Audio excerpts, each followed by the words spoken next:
visi 4 namai, jų projektas ir vidaus išplanavimas yra identiškas, tik jie suorientuoti ir pasukti taip, kad visų gyvenamosios erdvės netrukdytų vieni kitiem. Tai reiškia, visų terasos yra orientuotos į mišką, tiek šių dviejų visa gyvenamoji erdvė, terasa, svetainė yra pasukta į mišką, tiek šių dviejų lygiai taip pat turi savo atskirą mišką. Iš principo, įvažiavimas į patį kvartalą, tai tiek su kaimynais ir tenka susitikti.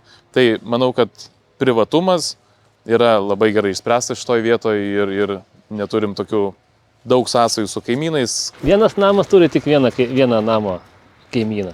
Faktiškai. Sėdi terasoje, tu tik tai matysi kitą namą vieną. O, pavyzdžiui, aš kur gyvenu, tai turiu 4 kaimynus. Ir su visais gerai sutari? Tai gerai sutariu, bet dabar turiu įsprendęs tą reikalą ir stengiuosi tai padaryti, kad vis tiek žmonės mėgsta pas mus Lietuvoje privatumą, tai stengiamės tai daryti. Audrius labai gerai pastebėjo, visų 4 namų terasos ir gyvenamosios erdvės yra orientuotos taip, kad kuo mažiau susitikti su kaimynais ir turėti maksimalų privatumą. Tai tiek vienos pusės, tiek kitos pusės namų terasos, jų visų vaizdas yra į mišką.